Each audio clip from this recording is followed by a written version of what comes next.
les habitudes des établissements émergence, préparer les enfants avant d'aller en stage communautaire fait la règle. Un atelier professionnel pour permettre la conciliation des théories à la pratique règle l'affaire.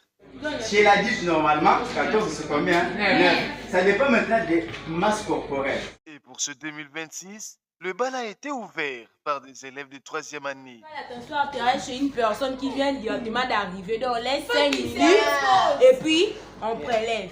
En combien de minutes, par exemple? 5 minutes. Venus nombreux dans ces mini-chapiteaux de l'établissement, les apprenants, sous la houlette du facilitateur, reviennent sur plusieurs notes liées au cours du mois passé.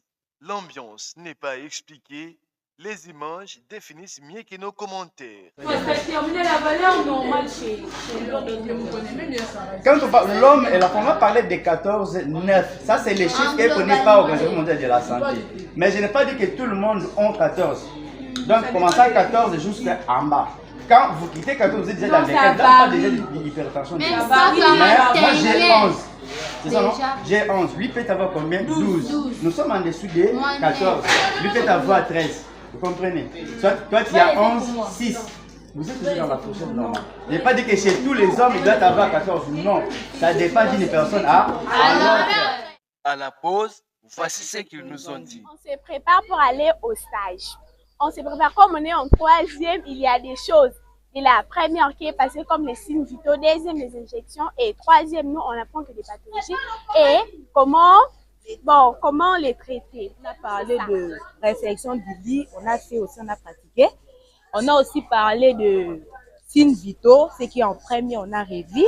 Puis on a aussi fait le transport du malade. On a commencé par la première partie, les réflexions du lit. Savoir comment répéter les lits.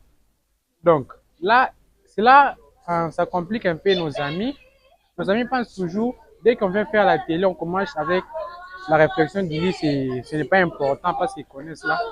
Cela améliore un peu les faibles, de connaître comment réflexionner les lits. J'ai appris beaucoup de choses, je me suis rappelé de beaucoup de choses. Comme la réflexion du lit, j'avais oublié les garnitures supérieures, inférieures, j'avais oublié ça. Et puis, pendant l'atelier, je me suis rappelé des techniques de la première. Et les transports de malades, j'ai bien fait. À l'émergence, tout se prépare. L'établissement veut bâtir un empire des bons élèves. Il suit pour cela leur évolution à la loupe. Les facilitateurs sont conscients de ce à quoi seront confrontés les enfants. Toute cette partie de l'atelier a été consacrée sur les réflexions des lits comme théorie qu'on avait donnée aux apprenants pendant les cours, mais maintenant nous sommes en train de pratiquer ça pour les faciliter afin que lorsqu'ils seraient à l'hôpital, soit au centre de santé, qu'ils puissent travailler. Donc on a leur montrer comment faire la réflexion des lits, comment transporter le malade, ainsi que prélèvement des paramètres ou les signes vitaux. Il pourra leur aider aussi d'aller travailler dans les centres de santé et à l'hôpital. Vous allez vous demander pourquoi les personnels soignants formés à l'ITEM ou ISTEM Émergence répondent mieux aux attentes des patients. La réponse n'est pas à chercher ailleurs. Tout est défini de manière aussi bien complète que concrète. ITEM Émergence!